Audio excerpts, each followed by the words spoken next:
Salut à tous, on se retrouve aujourd'hui pour parler du FC Barcelone en ce jeudi 1er février et on commence bien évidemment avec le match hier soir. Le Barça jouait contre Osasuna. Il fallait une réaction par rapport au dernier match contre l'équipe de Villarreal avec la défaite 5-3. Il y a une réaction et il y a eu ce score qu'on a souvent vu la saison passée, il y a eu 1-0. Il y a eu 1-0, tu marques un but, tu prends pas de but, tu gagnes le match et tu prends 3 points. Victor Roque, l'unique buteur du match, on va parler bien sûr du jeune Victor Roque qui vient d'inscrire son premier but du côté du club. En plus c'est un but important parce que c'est un but qui donne 3 points. Très important pour le Barça parce que tant que mathématiquement c'est encore jouable pour remporter la Liga, il faut rêver de remporter bien sûr ce championnat qui peut être remporté bien sûr si devant ça échoue.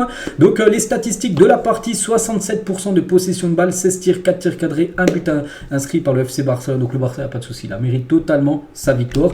Donc félicitations bien sûr aux joueurs Blaugrana. Donc le Barça 3e, à noter que l'Atlético a également joué hier soir, ils ont gagné 2-1. Donc pareil, vu que les deux équipes étaient au même nombre de points, elles ont gagné les deux, donc 47 points.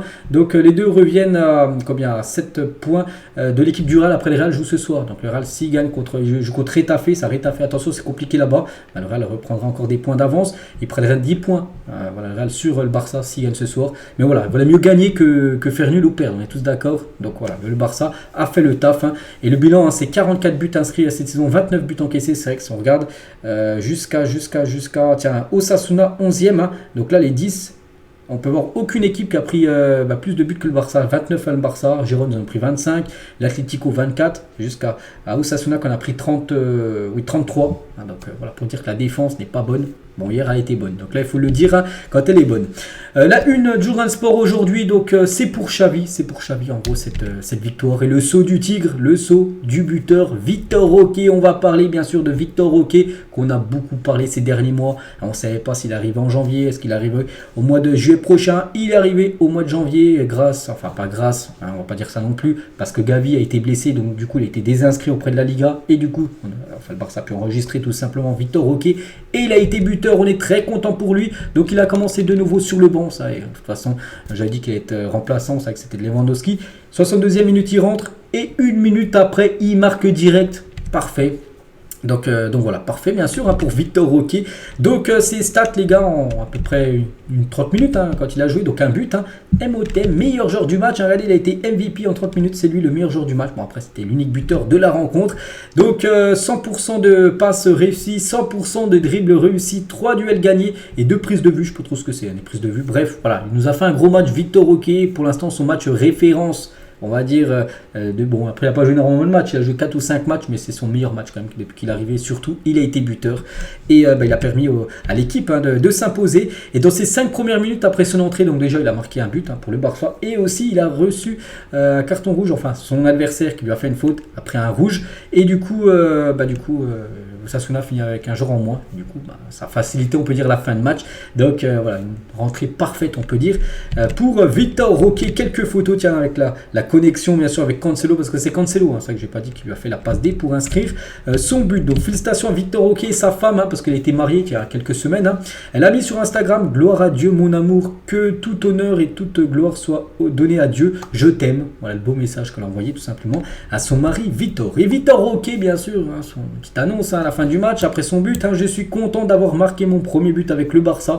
On doit se battre pour la Liga. C'est un rêve qui devient réalité ce soir. Je suis ravi. Après mon but et la victoire, je ne m'attendais pas à l'ovation des supporters, bien sûr, parce qu'il a reçu une grande ovation après son but. Donc voilà, félicitations à Victor Roque. Xavi, maintenant on va parler bien sûr du coach. Nous voulions réagir et gagner, c'est fait. Nous sommes contents du soutien de nos supporters. Parce que même avec la défaite la semaine dernière contre Villarreal, les supporters étaient présents, bien sûr, pour cette rencontre. Puis quelques déclarations de Xavi. Donc tout d'abord, 3 points importants. C'était un match de réaction et nous avons bien réagi avec un but de Victor Roque et une cage inviolée. Surtout ça, parce qu'on sait que la défense était une catastrophe avec beaucoup de buts encaissés. 9 buts encaissés sur les 2 derniers matchs. Il fallait stopper l'hémorragie et l'hémorragie a été stoppée avec 0 but encaissé hier. J'ai parlé avec Lewandowski cette semaine beaucoup. Il doit nous marquer plus de buts, il doit être différentiel. C'est que Lewandowski, il vit une saison compliquée, ça on va pas revenir sur ça.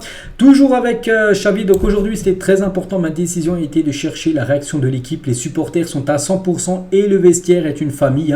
Fermin nous a beaucoup apporté, Victor Roque aussi. Nous avions besoin de profondeur et les changements ont fonctionné. Nous aurions pu gagner plus confortablement si bien sûr il y avait eu un peu plus de finition avant. Bon bref, soit 1-0 ou 3-0, c'est pareil, c'est une victoire, il fallait gagner. Nous devons exiger plus de nous-mêmes, mais quand ils sont à 10, il est temps de tuer le match, c'est vrai. Mais je suis content car l'évolution est bonne. Samedi, j'ai demandé d'être plus compétitif, à ne pas être si vulnérable dans les contres. Aujourd'hui, ils ont généré moins d'occasions contre nous. Nous avons arrêté les contres. Les attaquants vivent du but et Vitor Roque en avait besoin. Regarde la célébration, ça va le libérer. Il va nous aider, il va dans l'espace. Ce qui se passe aujourd'hui va beaucoup l'aider dans le futur parce que quand tu as un nouveau joueur, tu arrives, tu es tout jeune, tu joues quelques bouts de match et voilà, tu attends de marquer ton gros but, surtout quand tu joues neuf. Et voilà, ça va libérer un peu Vitor Roque. Toujours avec Xavi qui parle encore de Vitor Roque. Vitor avait besoin de ce but parce qu'il y avait eu des occasions. Cela pourrait être important ici au Barça. Nous espérons que ce qui s'est passé avec Ferran n'est pas grave. Il était dans un très bon moment, on parlait de Ferran avec sa blessure. Ça, c'est le coup dur bien sûr de la soirée. Je n'avais aucun doute sur le fait que la réaction lorsque j'annonçais ma décision serait bonne pour le vestiaire. Nous avions besoin de cette réaction. Ce sont les joueurs qui doivent faire avancer la situation. C'est dommage pour Ferran. L'autre jour, nous lui avons donné du repos à cause de la fatigue et des minutes qu'il accumulait en termes d'intensité. Il y a un peu comme lui. Dommage car son absence sera sensible. Un temps de blessures sont dus au calendrier. Il parle beaucoup de cette blessure de Ferran. Je pense que nous avons joué un bon match aujourd'hui. Nous avons manqué un peu de sang-froid dans le dernier tiers du terrain. Mais dans l'ensemble, je pense que nous avons bien fait. Une belle partie. Je pense également que l'équipe a évolué dans le jeu et a réagi. J'ai aimé ce que j'ai vu aujourd'hui sur le terrain. Mais nous devons nous améliorer au niveau du jeu. Les fans ont été formidables parce que même s'il y a eu une humiliation, on va prendre ce mot, il y a quelques jours contre Villarreal, les supporters étaient derrière à applaudir tout simplement l'équipe. Aujourd'hui, je suis heureux, je n'avais aucun doute sur les joueurs, ni les supporters, car ils ont toujours été soutenus. Bref, nous avons besoin de l'unité des supporters de Barcelone pour lutter pour la Liga et pour la Ligue des Champions, les deux dernière compétition où tu peux aller chercher bien sûr un titre. Le profil de Ferran était le même que celui de Fermin. Nous recherchons ce même profil. C'est pour cela que nous l'avons choisi car il le méritait. On a joué 9 fois en 28 jours. C'est criminel. Peut-être là il revient par rapport à la blessure. C'est vrai que c'est beaucoup. Quand même 9 matchs en 28 jours. C'est trop. C'était difficile pour moi de sortir Fermin parce qu'il était bon, très bon. Mais nous avions besoin de plus de profondeur. Si nous gagnions, j'aurais peut-être changé d'attaquant. Il faut noter qu'il a joué un grand match. Et voilà, pour finir, il a également dit Lamine et Cancelo ont des bleus, quelques bleus sur les jambes, rien de grave.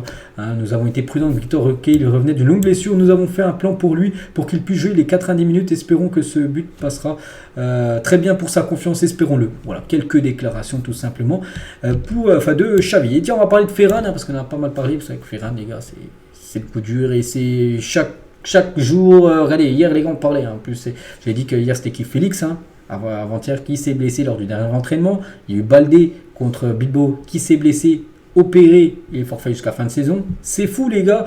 Donc maintenant c'est Ferran Torres qui est sorti au bout de 7 minutes de jeu. Donc pourtant il était dans grande forme. N'oubliez pas qu'il avait inscrit un triplé il y a une dizaine de jours du côté du Betis Séville. Donc voilà, en gros il a quoi?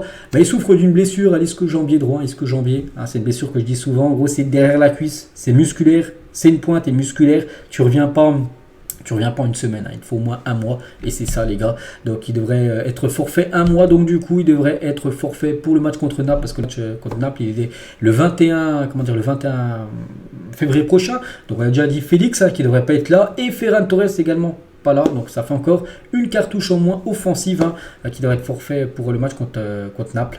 Ça fait beaucoup. Donc le match aller, le match retour, il sera peut-être là.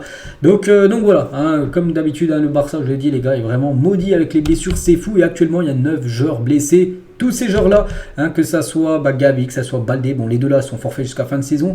Concernant Félix, il devrait revenir dans un mois. Ter Stegen devrait revenir d'ici une dizaine de jours, d'après ce que je peux voir. Inigo, lui aussi, ses prochains retours. Marcos Alonso, il lui reste encore 6 semaines. Sergio Roberto, je ne sais plus trop. Sergio Roberto, combien? Je ne sais plus, je ne vais pas dire, je ne sais pas, donc je dis rien. Et Ferran Torres, je l'ai dit, un mois. Donc voilà. Et puis on peut mettre ça, on peut rajouter aussi tous les autres joueurs qui ont été blessés, que ça soit De Jong, que ça soit, il y a eu qui d'autre? Il y a eu De Jong, il y a eu Pedri qui a été aussi beaucoup blessé, Araujo, Koundé qui a été blessé. Voilà, c'est fou les gars, tout le monde a été blessé. Je sais pas si un joueur qui n'a pas été blessé, peut-être Gundogan, je sais pas s'il a été blessé cette saison. Voilà, c'est une catastrophe, trop de matchs, voilà, quand tu joues 9 matchs en 28 jours, voilà, ça fait beaucoup de joueurs blessés, donc grosse force bien sûr à eux tous. Pau Cubarsí face à Osasuna, donc son match pas mal, même très bien, 17 ans, 96 ballons touchés, 79 passes réussies, 87% de précision de passe, 4 long ballon réussi sur 5 tentés, 2 duels au sol gagnés sur 2 tentés, 3 duels gagnés aériens sur 5 tentés, 2 récupérations, 2 plaquages, 1 dégagement, 0 faute. Un match propre, bien sûr, de la part de Pau Cubarcy en défense. En plus, le Barça n'a pas pris de but, donc félicitations à cette pépite. Et le groupe montre de l'amour à Cubarcy après son match, où j'ai dit il a fait un gros match avec des stats comme ça. Donc on peut voir que Lamine Yamal, Fermin Lopez, Hector Fort, même Cancelo lui ont mis des messages sur son compte Instagram pour le féliciter par rapport à son grand match. Tiens, on va parler d'Inaki Peña parce qu'on sait que c'est une catastrophe. Bon, hier ça passe, il n'a pas pris de but, tant mieux. Inaki Peña n'a pas encaissé de but pour la première fois depuis le 7 décembre dernier. Ça a bientôt fait dans 7 jours, 2 mois, un mois et demi qu'il n'avait pas fait un match sans prendre de but. Chose faite, donc tant mieux bien sûr. Pour lui, parce qu'il avait pris quand même 9 buts sur les 2 derniers matchs. Et il a dit je suis très satisfait du match que nous avons joué défensivement. C'est vrai, en plus avec un but marqué, c'est la victoire.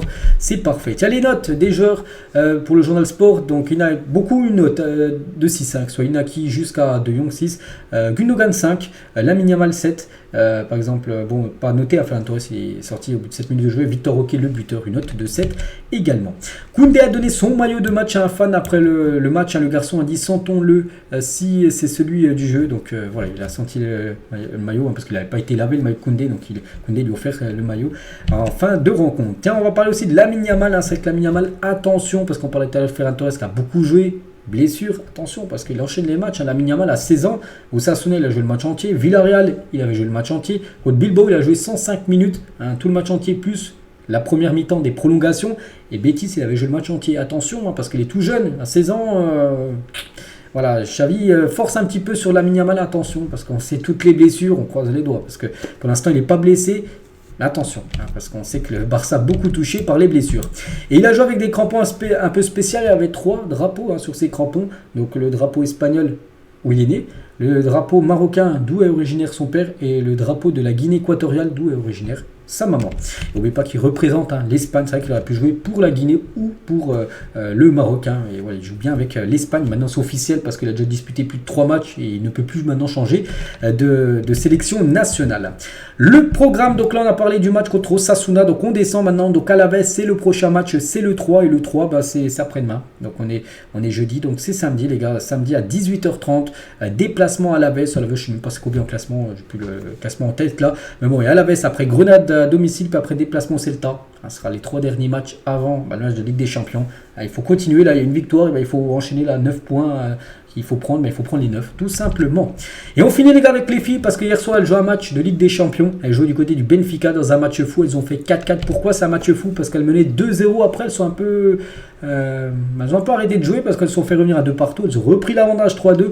Elles ont eu peur parce qu'elles perdaient 4-3 à la 95e minute de jeu, elles ont égalisé à la 96e minute de jeu. Bon, elles restaient sur 27 victoires d'affilée. Et du coup, c'est fini. Voilà, parce qu'elles se sont fait accrocher. Elles n'ont pas perdu. Elles n'ont pas gagné. Elles ont plus été accrochées depuis juin 2023. C'est fou. Donc voilà, 4 voilà, match fou. Bon, pas de souci. Elles finissent bien sûr en tête. Elles avaient tout gagné. 5 matchs. Et du coup, c'est leur dernier match. Du coup, elles font nul contre le Benfica. Donc, tirage au sort le 6 février prochain pour savoir l'équipe qu'elles affronteront en quart de finale de la Ligue des Champions féminines. Et voilà les gars ce qu'on va dire aujourd'hui. J'espère que ça vous a plu cet épisode. Je pense que ça vous a plu, une victoire 1-0. Bien sûr, ça peut que plaire aux supporters. Donc voilà, et moi je vous laisse, je vous souhaite une bonne journée et à demain.